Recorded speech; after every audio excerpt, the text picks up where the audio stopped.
नमस्कार साथियों। देखिए साथियों, इस टॉपिक में आप समझेंगे कि प्लॉट आप रजिस्ट्री करवा रहे हैं तो उससे पहले आप डीड कैसे चेक करें। और देखिए, मैं आपको इसलिए बता रहा हूँ कि जिन लोगों की डीड में कोई मिस्टेक आ जाती है ना, तो एडवोकेट कह देते हैं कि भाई इसमें मैं क्या करूँ। ठीक है, आपने भी तो डीड देखा था, मैंने आपको भी दिखाया था, मिस्टेक है तो मैं क्या करूँ। तो वहाँ पे कई प्रॉब्लम साथियों आती हैं। जैसे मान लीजिए कई बार क्या होता है, दाखिल खारिज नहीं होता है उनका। ठीक है, कई बार रेक्टिफिकेशन कराना पड़ता है, कई बार तो रजिस्ट्री कैंसिल हो जाती है।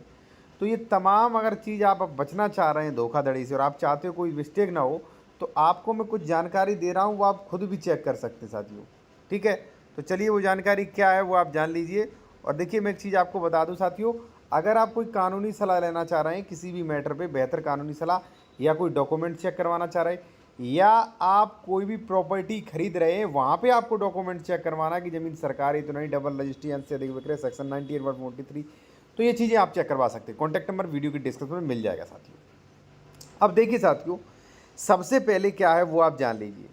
सबसे पहले तो साथियों ये आपको अब ई स्टाम्प निकलता है, वो ई स्टाम्प चेक करना है। ई स्टाम्प में सबसे पहले साथियों क्या चेक करें, सबसे पहले चेक करें आप आर्टिकल। ठीक है, आर्टिकल कौन सा है, तो यहाँ पे आर्टिकल डला होगा, आर्टिकल होगा 23। और स्टाम्प पे नाम देख लें कि परचेज किसने किया है, और ये सेकंड पार्टी फर्स्ट पार्टी, ये दोनों चीज़ आप देख लें। अब आप ये मत कहना कि भाई हमारे तो एडवोकेट चेक कर लेगा। भाई एडवोकेट चेक कर लेगा, अच्छी बात है, लेकिन अगर आप 10 मिनट दे दोगे तो क्या हो जाएगा। ठीक है, तो आपको कोई दिक्कत नहीं होगी ना, तो वो आप कर सकते हैं। अब साथियों इसके अलावा क्या करें आप वो जान लीजिए। पहले तो पहला पेज आपने चेक कर लिया, केवल 2-3 चीज़ें देखनी है।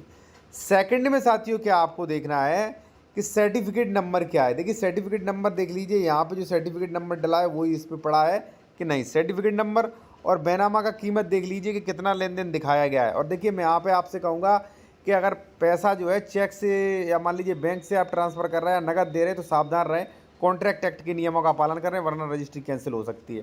मैं आपको धमका नहीं रहा हूँ, क्योंकि कई बार जो कॉन्ट्रैक्ट एक्ट है उसका ये नियम है कि बिना प्रतिफल की संविदा शून्य होती है। इसके बाद साथियों विकृत रकबा आपको चेक कर लेना है, रकबा कितना है। और देखिए रकबा जो भी हो स्पष्ट मेंशन होना चाहिए, ऐसा नहीं कि 1/4 और 1/5 1/12 करके मेंशन कर रहे हो, नहीं, उसका जितना रकबा हो स्पष्ट मेंशन होना चाहिए।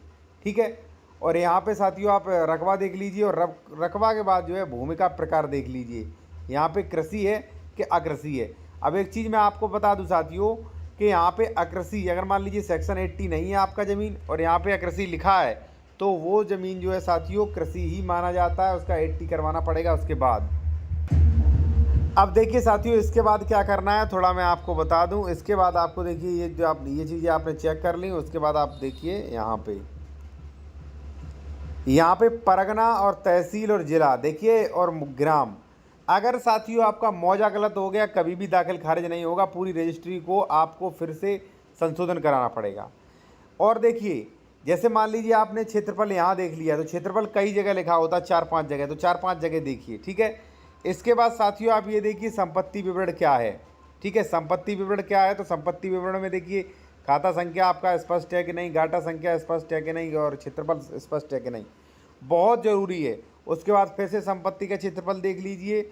और साथियों अब मैं कुछ चीज़ें आपको और बता दूं जो आपको चेक करना है। और देखिए कोई भी कानूनी सलाह लेना चाहते हैं तो हमारा कॉन्टैक्ट नंबर वीडियो की डिस्क्रिप्शन में आपको मिल जाएगा साथियों। ठीक है, अब देखिए साथियों आपको क्या क्या चेक करना है। सबसे पहले आपको चेक करना है साथियों जो विक्रेता है, ठीक है ना, उसका नाम। अब देखिए विक्रेता का नाम जो है साथियों वो वही डलाएं जो आपकी खतौनी में मेंशन हो। आधार कार्ड में थोड़ा बहुत अगर चेंज हो तो खतौनी वाला ही नाम डलाएं, क्योंकि खतौनी से ही म्यूटेशन होगा। अगर खतौनी में नाम गलत रहा, थोड़ा बहुत इधर रहा, तो वो तहसीलदार इनकार कर सकता है। तो क्रेता विक्रेता का नाम देख लिया, उसके बाद अपना नाम देख लीजिए। ठीक है, और उसके बाद गाटा संख्या देख लीजिए, उसके बाद अपना क्षेत्रफल देख लीजिए। ठीक है, क्षेत्रफल देखने के बाद साथियों सबसे ज़रूरी होती है, वो होती है साथियों कि आप अपना चौहद्दी देख लें। ठीक है ना, चौहद्दी भी देख लें आप कि चौहद्दी क्या है। ठीक है ना, वो आप देख लीजिए पूरब में क्या है, पश्चिम में क्या है। ठीक है, पूरब पश्चिम उत्तर दक्षिण, तो वो अपना पूरा जो है वो चेक करें। ठीक है ना, सॉरी यहाँ पे पश्चिम होना चाहिए था, तो भाई वो अपना चेक करें। और इसी के बाद ज़मीन खरीदें, वरना जो है आपको बड़ा मिस्टेक आ जाएगा। यहाँ पे देखिए मैंने 10वें पेज आपको समझाए थे, फर्स्ट, सेकंड, थर्ड, फोर्थ, 5, 6 जो भी पेज हैं वो मैंने आपको बताने की कोशिश की। आप इतनी चीज़ें चेक कर लीजिए, कोई दिक्कत नहीं होगी। और देखिए अगर आप कोई कंसल्टेशन, कोई भी कानूनी सलाह लेना चाह रहे हैं तो हमारा कॉन्टैक्ट नंबर आपको वीडियो के डिस्क्रिप्शन में मिल जाएगा। साथियों धन्यवाद।